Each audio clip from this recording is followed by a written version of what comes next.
Hello, and welcome to our Introduction to Champagne webinar with the Commonwealth Wine School. I am Kim Simone, and I am the manager of the Commonwealth Wine School. We are here in Cambridge, Massachusetts.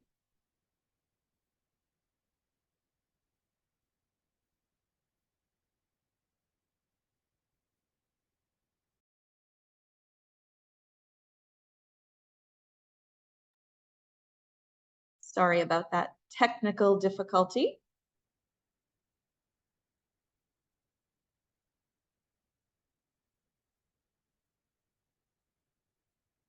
I am back. As I was saying, I'm the manager of the Commonwealth Wine School, and I am also one of our wine instructors as well as our beer instructor. But something that I specialize in is champagne. I'm actually one of the first champagne specialists in the United States. It is a brand new certification that was developed by the Comité of Champagne, which is sort of the Champagne Union, for lack of a better term, and it kind of governs all of the things that go on within the region of Champagne. And it is something that was developed both in communication with the growers of Champagne and also the producers of Champagne. So I'm going to get into a little bit of the background of the region, what is Champagne all about, and then eventually answer some of your questions. I see that we have quite a few people on this webinar today, and we have hopefully some questions coming in. So I'm going to give a little bit of a lecture, share a couple of slides, and then hopefully answer all of your questions that you have about the wine region, the wine itself, what it tastes like, really any of your questions. So I have been doing wine for quite a long time, over 20 years at this point. And when people ask me, you know, what is your favorite wine, I always kind of come back to sparkling wine. So anything with bubbles is kind of my thing. I think that's why I got into beer as well.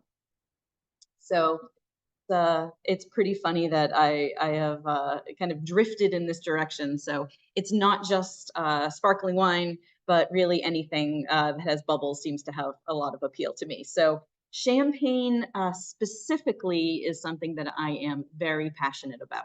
So champagne is not only the name of this particular style of wine that has become famous all over the world.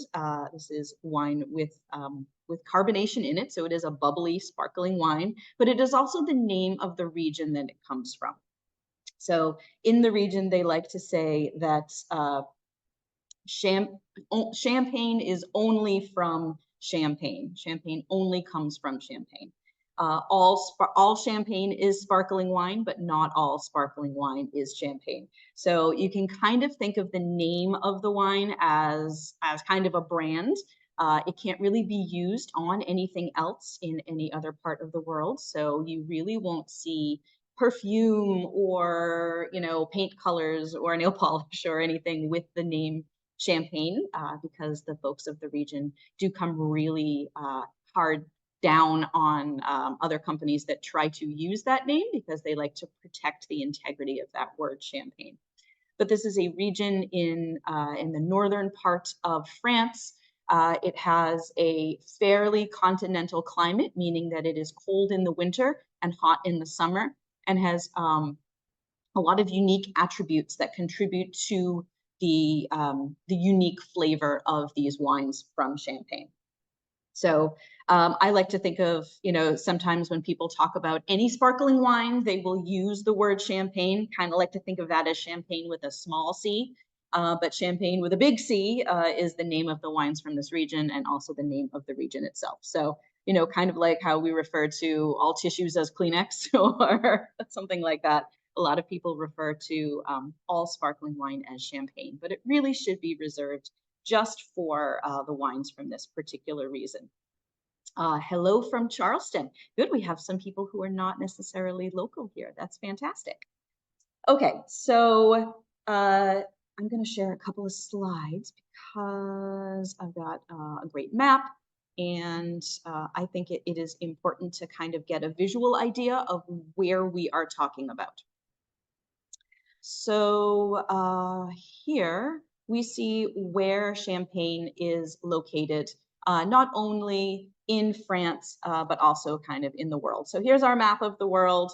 Our wine growing regions are really just kind of in the central part of, or the northern and southern hemispheres, and Champagne is here in the northern part of France. So it is, it's about 45 minutes by train outside of Paris, and climactically, it's similar to Burgundy, but it is probably the coldest growing region in France. So this cooler climate does contribute to the style of the wine. Champagne has high acidity. It's very bright and refreshing, and cooler climates contribute to this style of wine because the grapes have to struggle a little bit to ripen fully.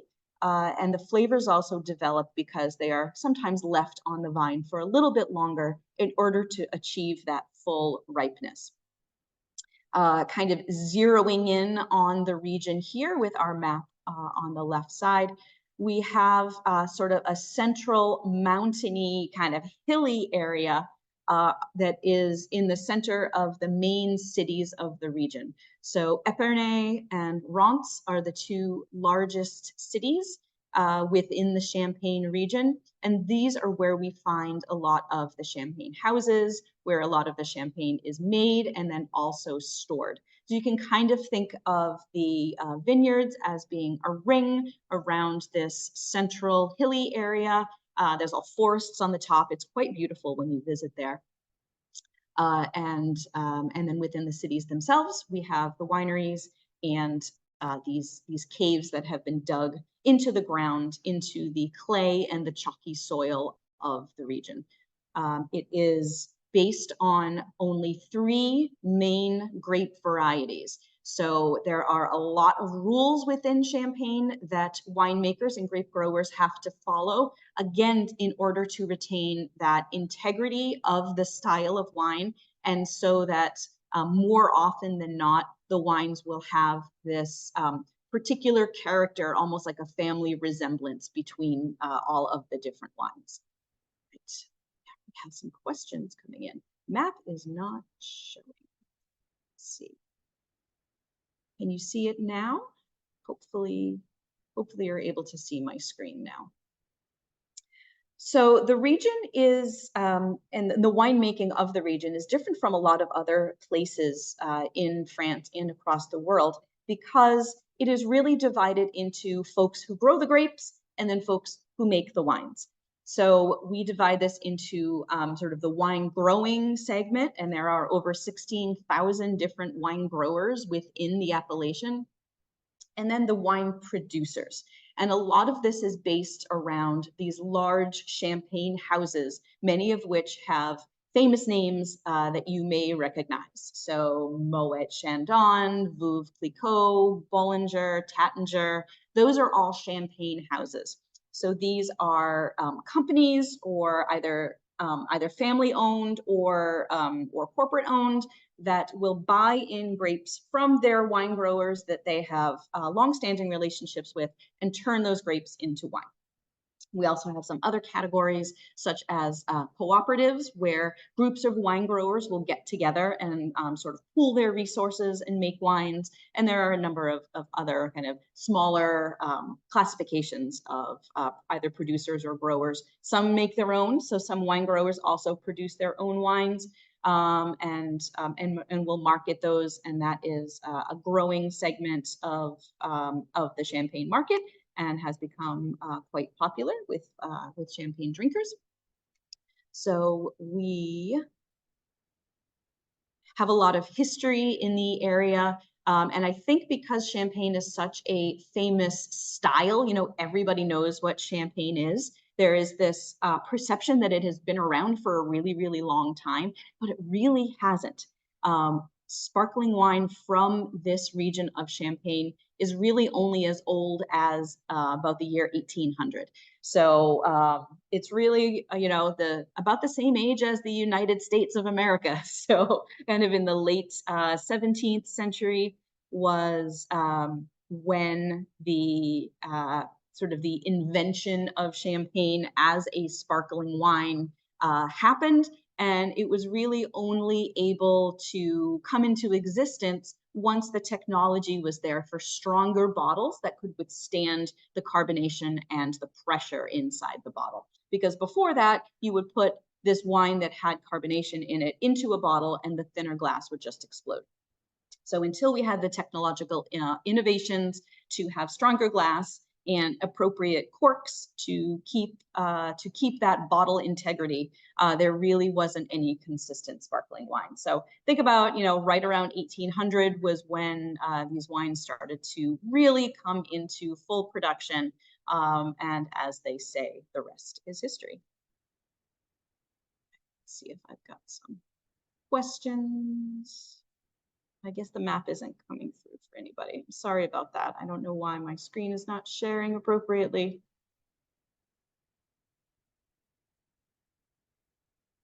It's below what is visible on the screen. Well, I am sorry for that technical difficulty, everybody. I'm just gonna stop the share then. My apologies. I'm sorry that that didn't come through.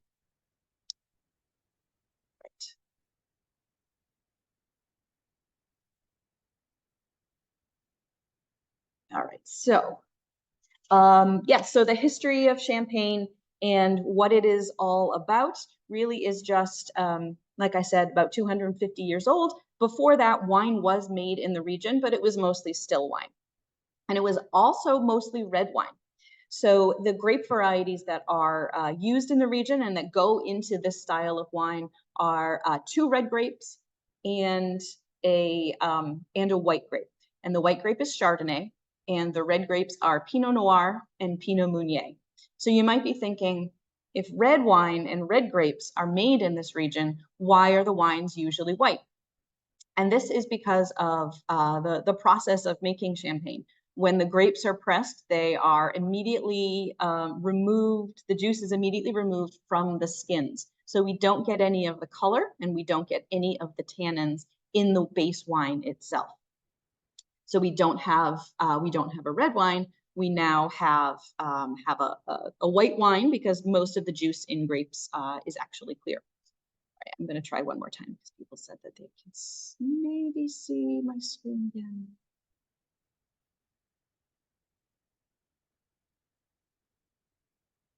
I'm just going to keep it on this. And let's see. Did anybody, could I get a comment in the chat if people can see my screen?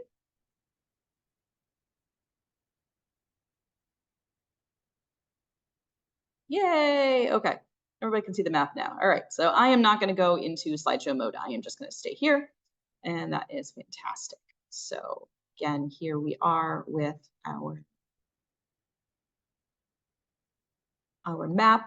So northern France is where Champagne is. We have our close-up map of the region. The different colors here are based on the, I think it's on the, oh, it's kind of hard to see. I'm not really sure. But anyway, it is this geographically defined area within the borders of Champagne. So not only do producers have to use these 3 main grape varieties, there are a few minor grapes, but overall we are talking about Pinot Noir, Meunier, and Chardonnay.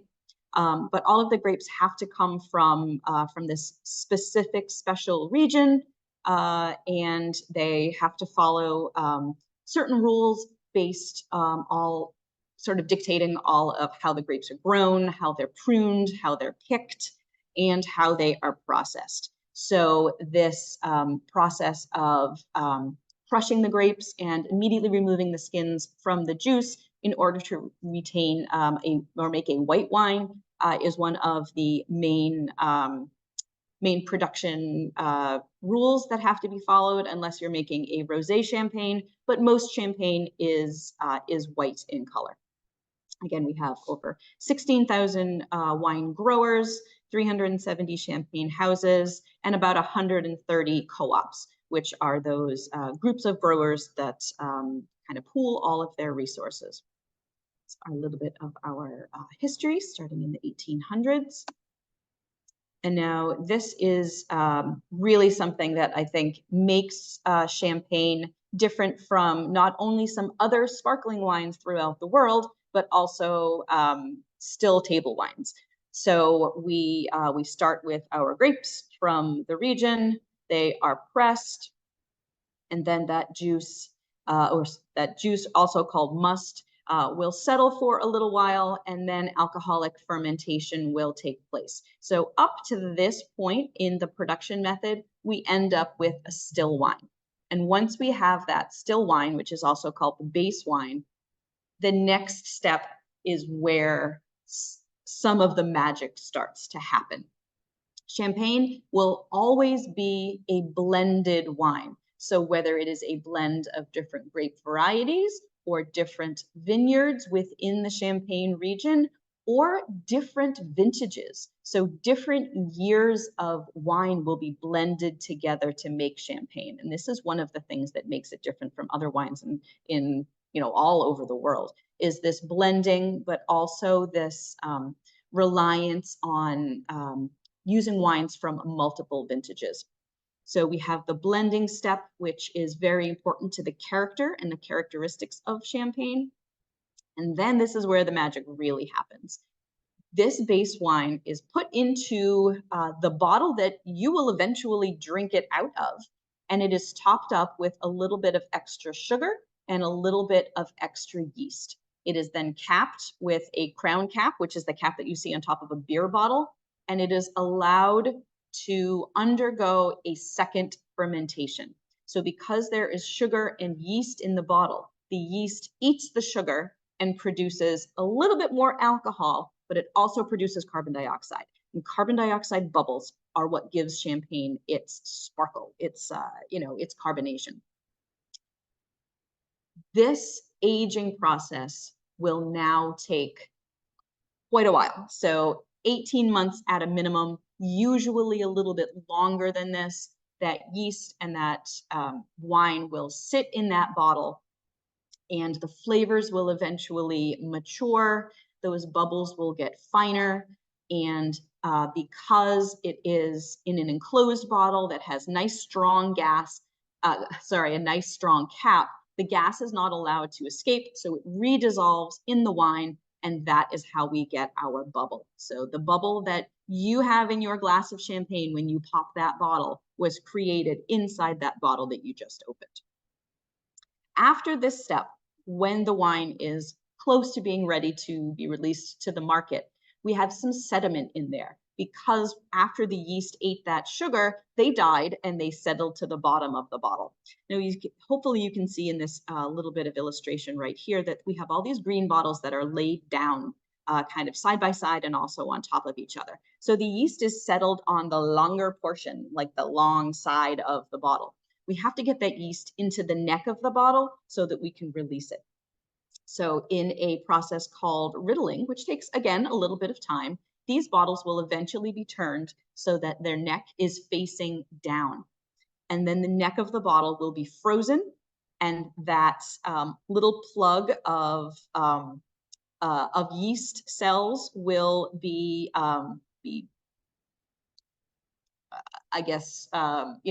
shot out of the bottle so that we now have a clear champagne. It'll be topped up with either a little bit more wine or a little bit more wine plus some sugar in order to give it a little bit of a sweetness, if that is the style that is desired. This is called the dosage. And then it will be corked with our champagne corks, as well as the wire that goes on top of the bottle. It'll be packaged and it will be ready to sell to the market. So this is a much more complicated process than making still wine.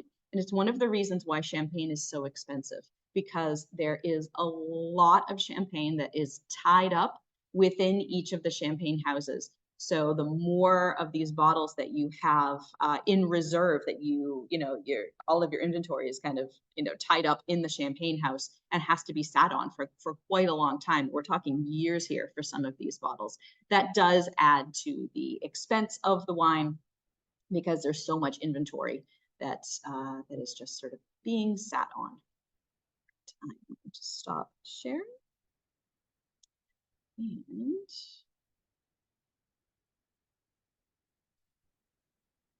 all right. So one of the things that I wanted to touch on is what makes Champagne unique to this region. Why this style of wine from this one particular place? Why is this more famous and more sought after than other sparkling wines from other parts of the world? And I think it comes down to 4 factors. It comes down to the specific grape varieties that are used, which gives it its unique flavor, not only kind of the fruits and the flowers and things that you'll taste in there, but also the structure of the wine. So the level of acidity that it has, in addition to, this ability to have this beautiful effervescence and to age particularly well. Comes down to the soil of the region, which in most places is a combination of chalk or clay or some sandy soils. So planting these grape varieties in the soil types that they like best also gives our champagnes their unique flavors. The climate of the region is also very important. So because it is this cooler climate that allows for a long, slow maturation of the grapes, but doesn't let them ripen to have too much sugar in them. So it's more that we have these really delightful fruit flavors, but without too much sugar, and this really beautiful level of acidity that gives us that refreshing, mouth-watering quality is also very important to the style of champagne, and is often why you find other sparkling wines being made in other parts of the world in as cool of a climate as you can, because this style is so sought after. So the climate is very important. And then finally, this process of production that I just walked us through. So this ability to have that second fermentation, that carbonation, go on within the bottle, but then also the aging process of that bottle develops unique flavors and characteristics within the wine.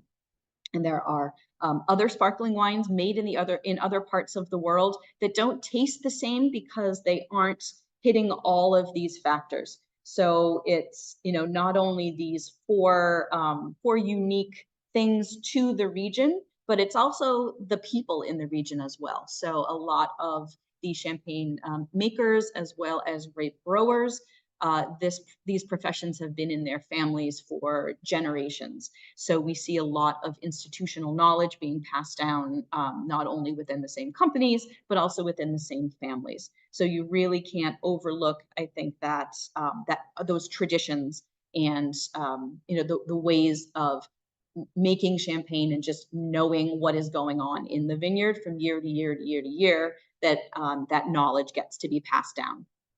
So some other sparkling wines from other parts of the world that are also incredibly good, but are also different from champagne.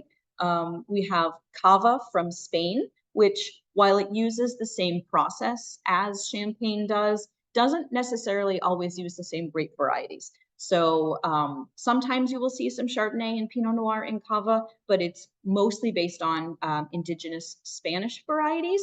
So while we have the process being the same, the flavors from the grapes are different. So that is one of the real big differentiating factors between cava and champagne. A lot of cava is not aged as long as champagne is as well, so it doesn't develop those kind of toasty, brioche, yeasty kind of notes that champagne has.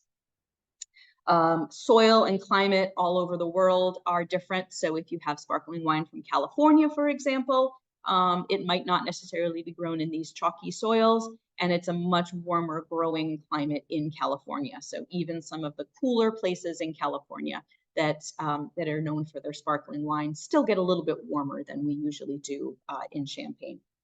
We also have, these styles of wine from northern Italy. Franciacorta is made in the same style as Champagne, but again, different soils, different climates, things like that. And then finally, I think probably the second most famous sparkling wine in the world is also from northern Italy, and it is Prosecco. And a lot of people love Prosecco. I also love Prosecco, just me and my sparkling wine thing. But the production method for Prosecco is very different from Champagne. So instead of that secondary fermentation happening in the bottle, it actually happens in a big tank. And it doesn't take as long to produce and is also made from a different grape variety. So the flavors of Champagne and Prosecco are actually very, very different from each other. Champagne is, like I said, kind of toasty and yeasty, whereas Prosecco tends to be lighter, fruitier, sometimes a little sweeter.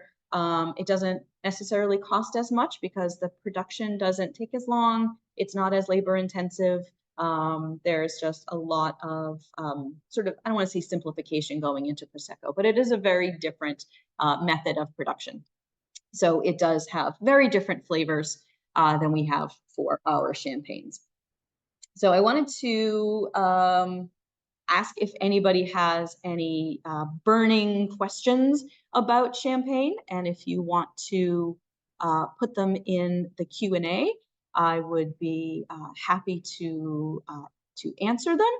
And I also have some of my own questions that people have, asked me over time about that I can certainly hit on as well. So please send in your questions and I will answer them as they come up.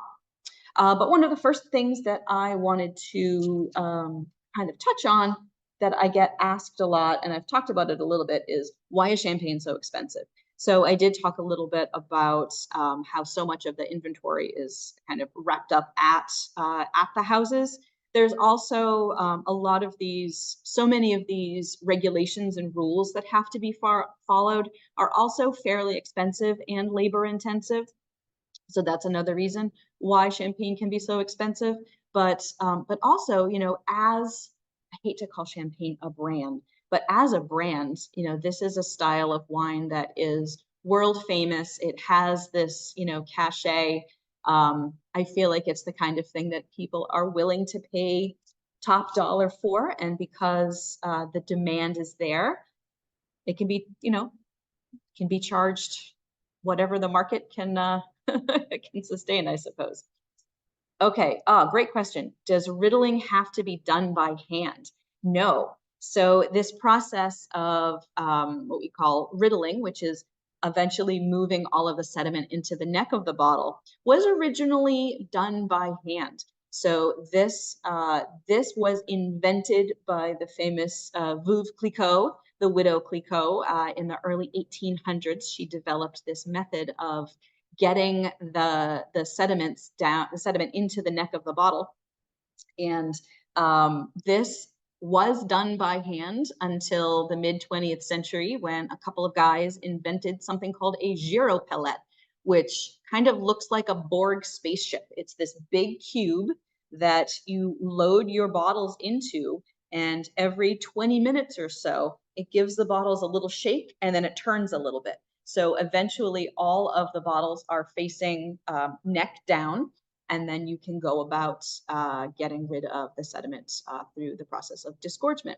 But there are still some champagnes that are riddled by hand. I believe Dom Perignon still is. Some of the larger bottles, larger format bottles have to be. I am drinking my cup of tea from my fancy teacup that has all of the different sizes of bottles that you can get champagne in, because they do come in a whole variety of sizes. So some of these larger ones have to be riddled by hand because they don't fit in the gyropellet. So sometimes you do see some of the specialty bottles still riddled by hand. So that was a fabulous question. Second question, what are my thoughts on Cremant? So Cremant is another style of sparkling wine that comes from France. So I say that it's, if you make sparkling wine any place in France other than in Champagne, you call it Cremant. I personally really like Cremant. What I think is very nice about it is that it focuses on the particular grape varieties that different regions specialize in. So, for example, one of my favorite Cremants is from Alsace. And in Alsace, they grow a lot of Riesling and a lot of Pinot Noir for their rosé and red wines. And Cremant from Alsace, especially their rosés, are all made from Pinot Noir. So it really, if you, if you talk about a sense of place, we call it terroir in wine, that sort of flavor of a particular place, you really get more of an understanding of and a taste of the terroir from these particular regions because they're making their sparkling wines out of the grapes that they grow best. So Pinot Noir from Alsace, you get a lot of Cremant made from Chenin Blanc in the Loire Valley.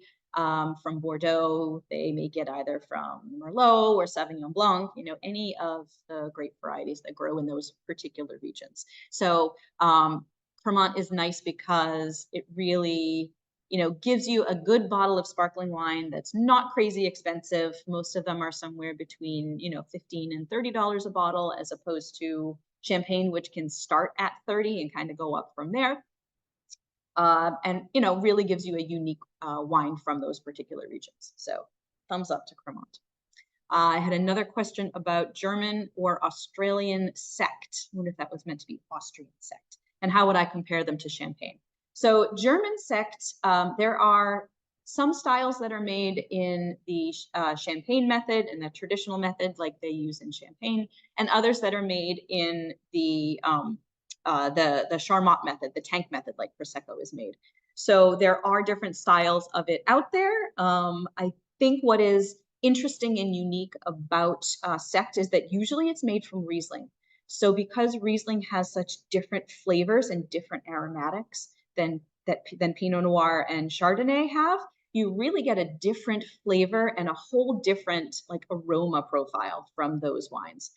So they can often have a very similar bubble to them, but you don't get the same flavors of sort of toast and yeastiness that you do get in Champagne, because it's the whole production process really affects the wine differently when it's made from the Riesling grape. So they are delicious, just kind of different in flavor than I would say from Champagne. But really cool questions, everybody. All right, so I have, looks like a very detailed question. How would you describe the differences between the growing regions or crus within Champagne? And are certain areas known for different styles of Champagne or soil types? Yes, so the different regions within Champagne are based upon what their soil types are. And then the correct grape variety is matched to that soil type. So there are some subregions that specialize just in Pinot Noir. There are some other subregions that specialize just in Chardonnay. And we get different styles of champagnes if they are made from grapes that are from just those specific regions. So what I was saying before about Champagne being a blended wine, often what we see is that there will be some Chardonnay from this particular area that is part of the blend that will give, an appley or a floral or fruity component. And it would be blended with Pinot Noir grown from another part of the region, which would give it some structure and some other characteristics that Pinot Noir brings to the party. So when a champagne house is trying to produce kind of a consistent style from bottle to bottle to bottle, this bottling, the blending, that takes place uses all of these different components in order to make this kind of consistent style. But if a producer is trying to focus in on those unique characteristics of those regions, then yes, they might make a 100% Chardonnay from some of these regions that specialize in Chardonnay to really focus on what that particular grape variety can create in its own champagne. So we do see these all the time. So we have a certain style of champagne called Blanc de Blanc which literally means white from white. So white wine made from white grapes. And those will be made with 100% Chardonnay, because Chardonnay is the main white grape variety from the region. On the flip side of that, we can have Blanc de Noir, so white wines made from red grapes. They would be either all Pinot Noir or a blend of Pinot Noir and Meunier. And that would be highlighting those characteristics of that red grape variety without necessarily having a red wine. So, in color, the Blanc de Noir is almost like a little more kind of rose gold-ish, and just will have a different style of the wine.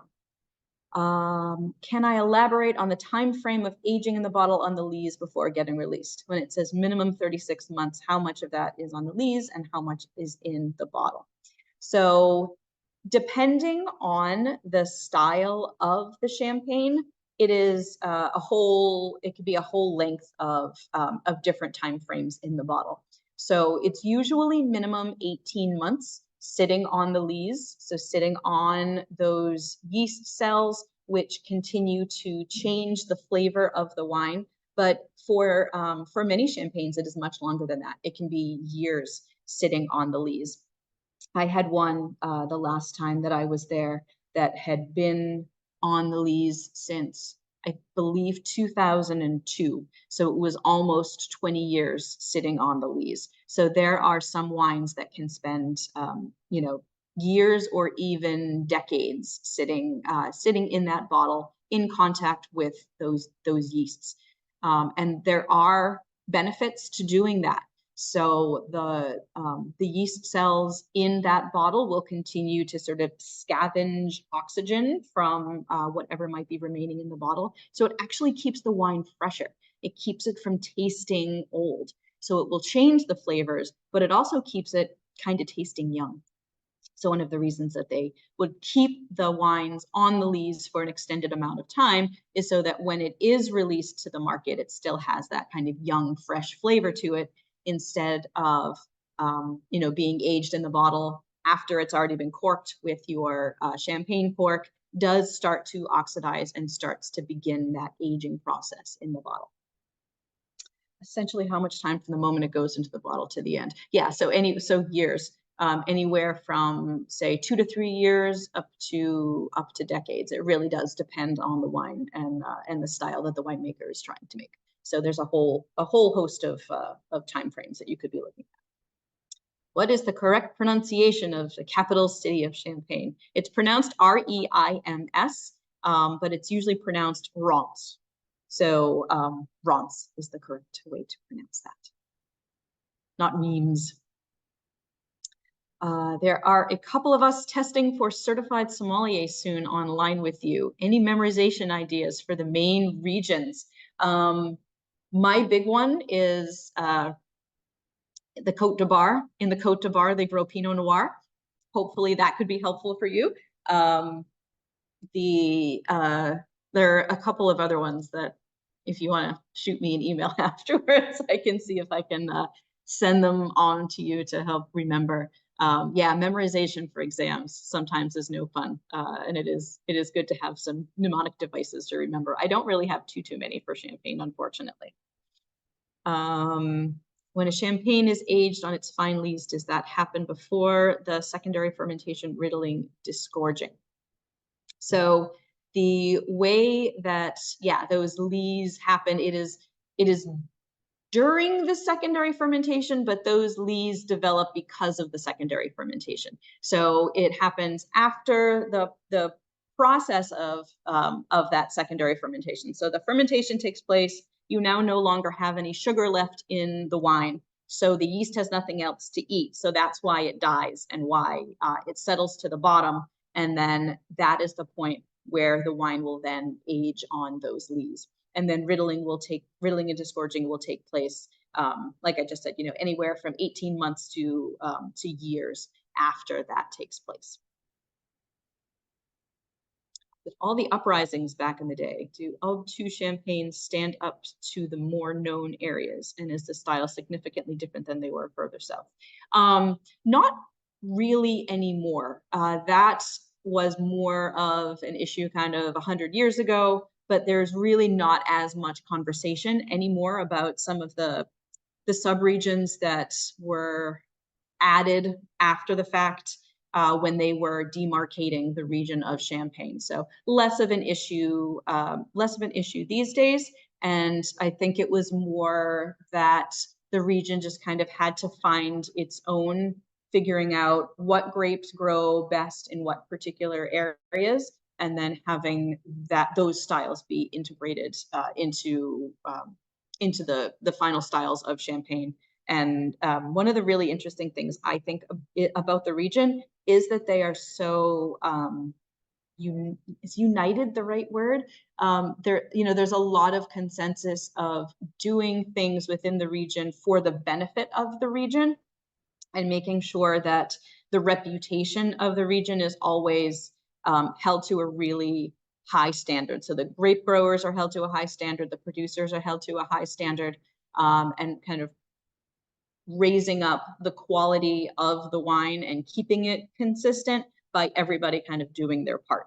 So there really is this feeling in the area that everybody has a hand in making Champagne the kind of the best that it can be, and everybody kind of works together for that. So I think that is a kind of a good inspirational thing about the region, is that all the growers, all the producers, as well as the folks who are doing education and out there marketing the stuff, really are all on the same page and just trying to do what is best for the region.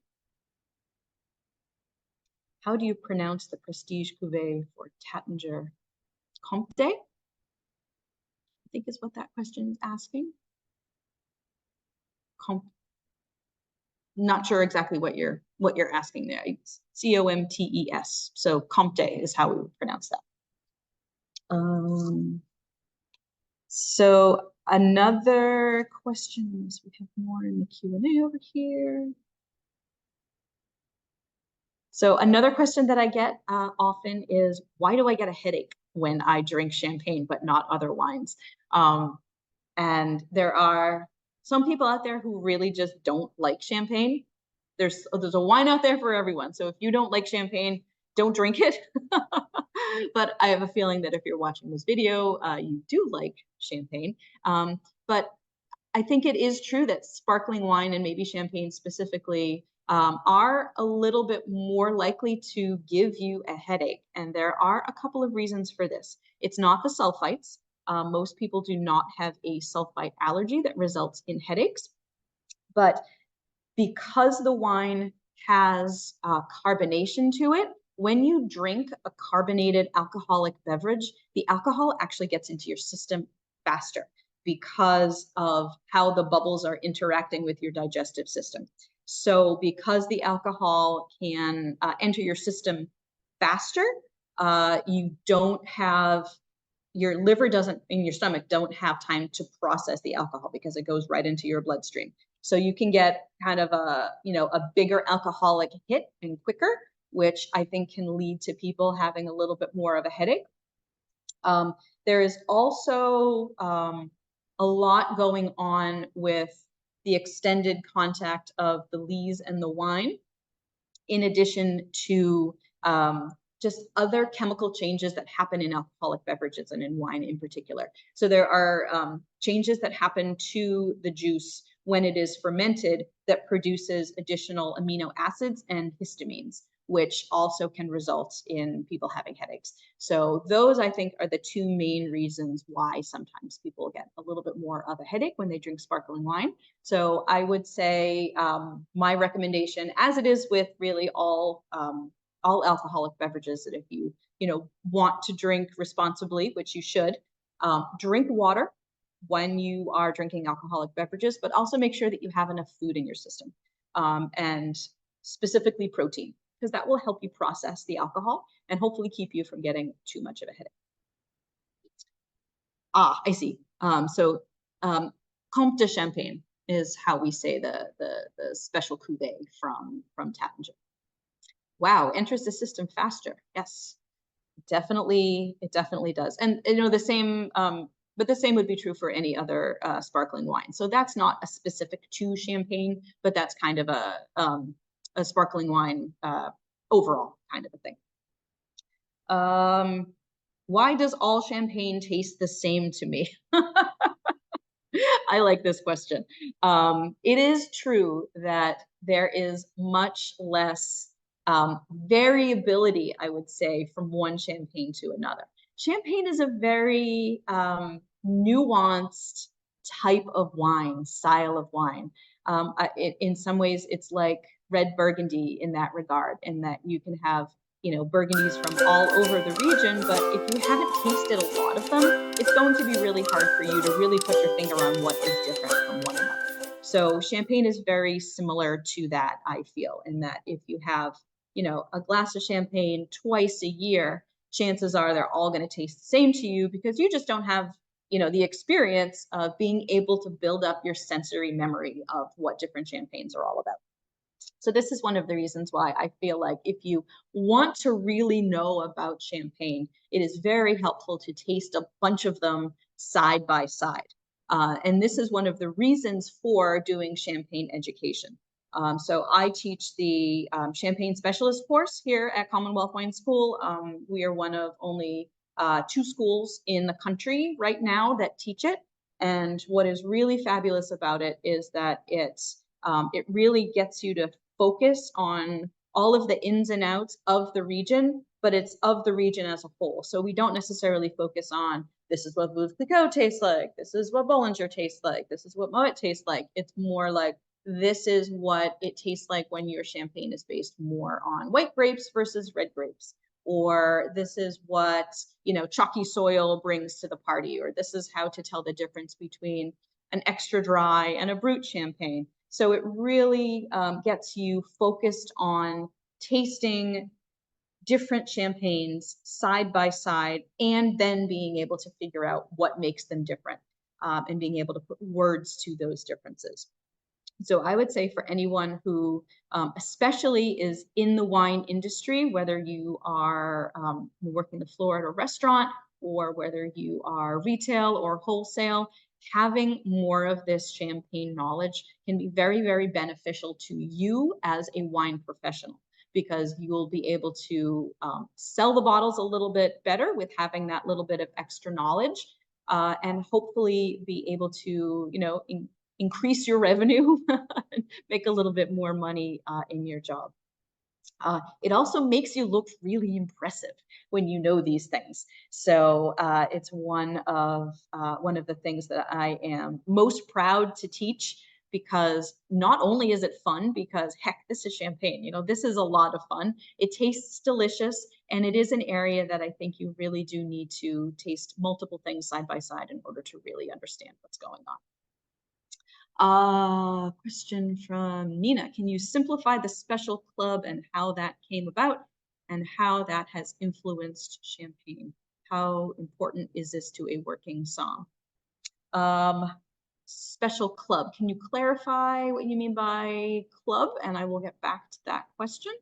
And then another one was Grand Cru's. What meaning unique characteristics or even non-Grand Cru. So what do I like about champagne? So just a quick note on the crus of champagne. So there are some special areas that are considered to be a little bit higher quality. In the past, these Grand Crus of champagne were used to determine the price of the wine in the area. They would be set based on how much the grapes from these special areas were costing.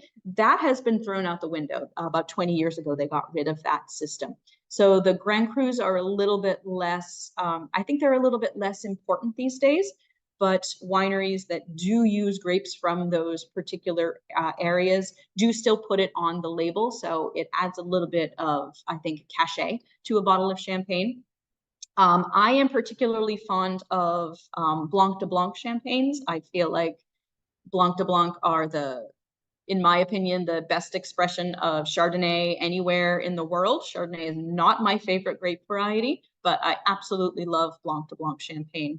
If I was stranded on a desert island and could only have one bottle of wine, that's what it would be for me.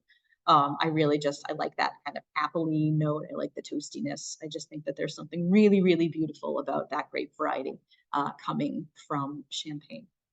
What's the schedule for your Champagne class in the future?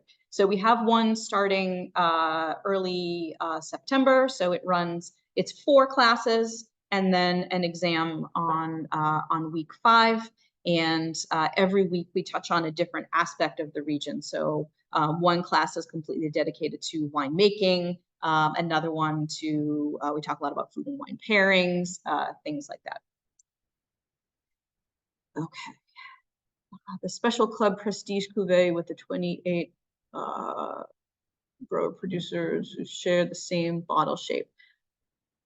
I actually don't know anything about that, but I can do some research and get back to you about that. What else do we have for questions? Okay. And we also have access to the slides from today. So I am not allowed to share those slides from today. Those are proprietary from the Comité Champagne. So I do share them when I have you enrolled in my class. They're actually part of the workbook that you get when you enroll in Champagne Specialist. But unfortunately, I can't just send them around to everybody. So apologies for not being able to do that. Let's see. So I think I'm just going to touch on one other thing, and that is some of the famous names that you see sometimes on Champagne bottles or in Champagne. And the first off, kind of the granddaddy is Dom Perignon. A lot of people think that Dom Perignon invented Champagne. That is not actually true. Sparkling wines were made for hundreds of years before Dom Perignon came on the scene, but he did have a few innovations that helped make the industry and the style of wine what it is. Classes after October, yes. So I am hoping to do an intensive Champagne Specialist in hopefully January. I'm thinking probably a weekend in late January at this point, where we would all do a couple of days together. We'll have intensive weekend here at the wine school in Cambridge, taste a lot of champagne together, make some new friends. It's really a wonderful cohort to be a part of, because everybody is very enthusiastic when it comes to tasting and learning about champagne. So thank you for that question, Steve. Yes, so Dom Perignon was a monk in the late 1700s. He revolutionized the region by understanding that in order to retain the bubble in the bottle, you needed stronger glass. So one of his innovations was using stronger coal-fired glass, which made for a thicker bottle, and also the cork. So having the special cork and the special bottle are innovations that are attributed to Dom Perignon, in addition to helping revolutionize the idea of blending. So blending different grape varieties from different parts of the region, and also focusing on Pinot Noir and Chardonnay specifically. Another question just popped up. Is it just lore, or is it true that the wire cage always has a specific number of twists to unwind? It is true. 6 twists will get the cage off of your bottle of champagne. And this is pretty true for sparkling wine all over the world. I don't think I have ever had a bottle of Prosecco or Cava or sparkling wine from anywhere else that is more or fewer than 6 twists. So when you are opening your bottle of sparkling wine, make sure you keep your hand or your thumb or a towel or something on top of that bottle as you go 1, 2, 3, 4, 5, 6, and then pop out the cork. Yeah, it's funny. It's right. Keep your thumb on it at all times. Once you start untwisting that cage, you must protect it, because there's always the possibility that that cork will shoot out of the bottle and injure you or somebody else, or break a lamp. So yes, care. Take care when you are opening a bottle of champagne or other sparkling wine. Another famous name to know is Veuve Clicquot, she of the bright orange wine label. She is rightly credited with a number of innovations for champagne that are held and kept to today, really helping make the wine and the region what it is. One of her first innovations, same as Dom Perignon, was this idea of blending. Before the late 1700s, champagne was mostly still red wine or still pink wine. And even the sparkling wines still had a lot of the kind of pink color to them because of the process of removing the juice from the skins immediately wasn't really a common thing to be done. So what she focused a lot on was this idea of blending, but she is also credited with inventing riddling. So the very first riddling table was made by her.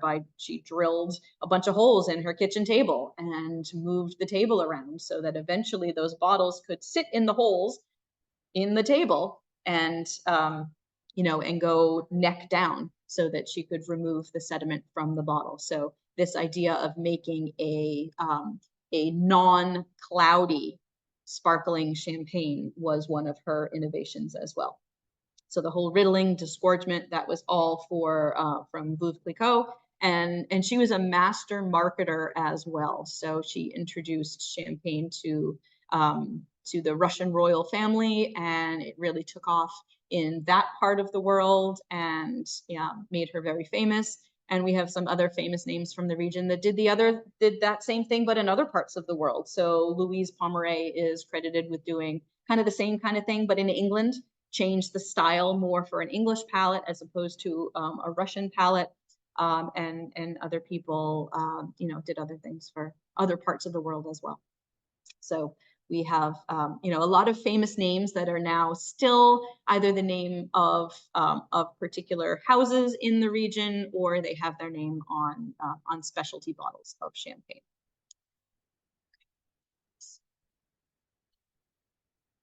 All right, so we are just about, how the heck do they freeze the neck? Great question. So the necks of the bottles are run through like a super low temperature, I think it's like a glycol solution. It's something like negative 27 degrees Celsius. So it's wicked, wicked cold, and it freezes all of the junk in the neck of the bottle and a little bit of the wine, so that when this is mostly done by machine these days. It's not usually done by hand. When that plug of stuff gets disgorged from the bottle, it is fully solidly frozen. And then the bottle can be topped up with a little bit more wine and a little bit more sugar for the dosage to balance out whatever the sweetness level is. So yeah, before that innovation came about, and I'm not exactly sure when that happened, sometime in the 20th century, it was all done by hand.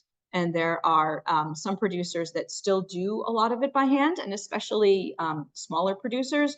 I've seen a couple of sparkling wine producers here in the United States that do it all by hand, that they will, freeze the neck, and then they have a machine that they kind of, use a popping, a popping machine that will take the cork off, and that little plug, not the cork, the cap, and that plug will come out, and then they follow the process.